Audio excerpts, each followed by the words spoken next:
Hi, my name is Joost de Boer and this is my artist statement.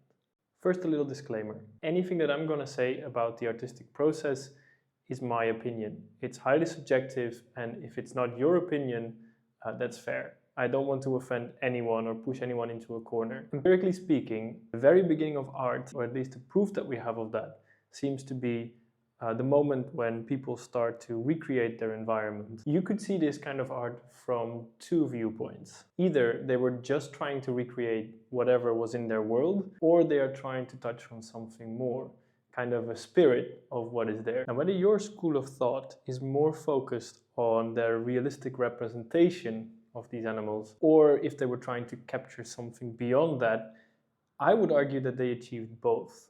And this speaks to the skill of the maker, the ability to see something and then represent it.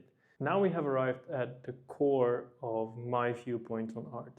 I think you can argue on the goals of art, what you should try to achieve with your art, but the core is that you need to be able to communicate in the medium that you work in order for your message to be conveyed to the people that are watching. Specifically for me, I am more focused on the actual artistic process than on the end result. So I'm trying to convey something of my making process to you. I'm trying to take you into what I was doing, what I was thinking at the moment. And this is mainly because for me the artistic process is not a sort of execution of concept.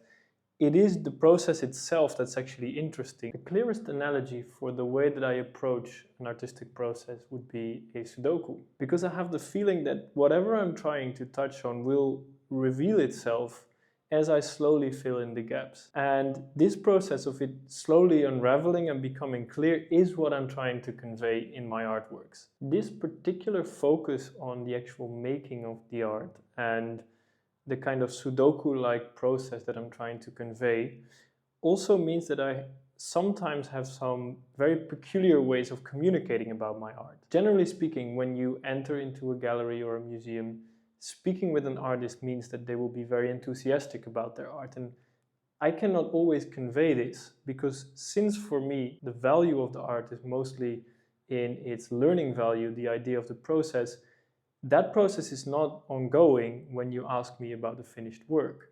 Ask me about an unfinished work and I might be more enthusiastic than about a finished work. The interest in the making process also means that I'm naturally drawn towards artists and mediums and art forms that emphasize that, where I can see the technical value of the medium or the artist, and I'm naturally drawn away from the execution of basic concepts.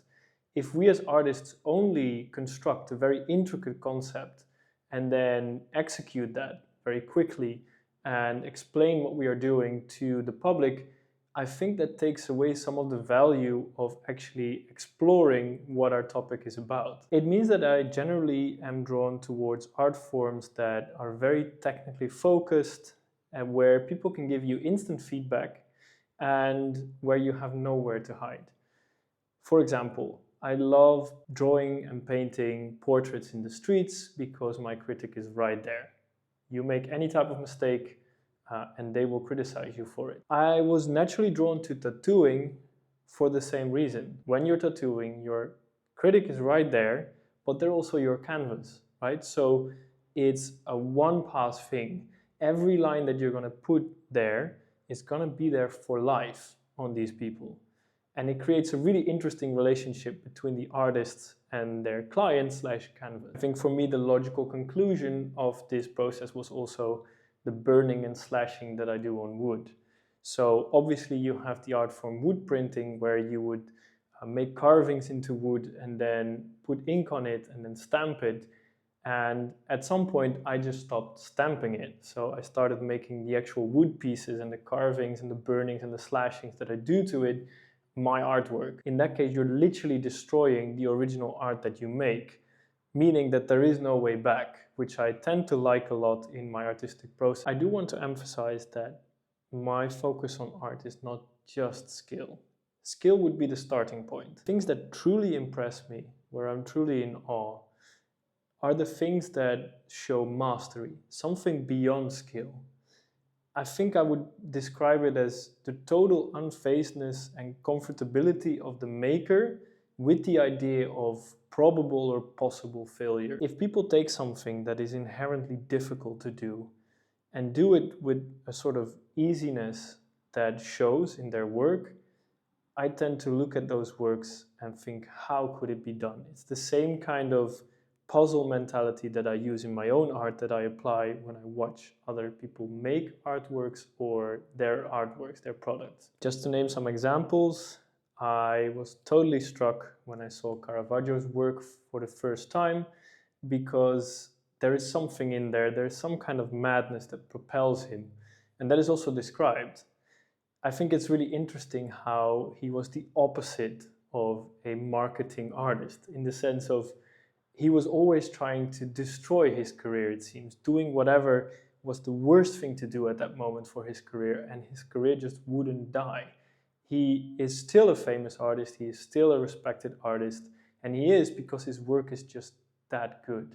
Similarly, someone like William Turner was using his oil paint almost like watercolor. In this kind of technique, you only have one chance, and they seem so at ease doing it. It's like breathing to them. It seems so natural that they are so comfortable that they can do whatever they want with these difficult techniques, and it shows. They can capture light, composition, contrast, but even the soul of something, the very essence of something in one touch. I think you could argue that even the hyper-realistic old masters like Rembrandt, like Vermeer, but even someone like Canaletto, if you zoom into their brushstrokes, those brushstrokes are more expressive than most expressive art I've seen. This is what I'm looking for in my work. I would love it if the end result actually shows something of the process. If you follow my strokes, my shades, my lines, whether that's architecture or a portrait or even a still life, it should show something of the making process. This has led me in previous years, while discovering, to conclude that the theme or the subject of an artwork is just the entry point for me. For example, I could be painting a nice bouquet of flowers and the theme could be bouquet of flowers, but whatever's going on in my mind will translate to that canvas. And if there is something, some horrible topic that's in my brain, that will not be a happy bouquet of flowers.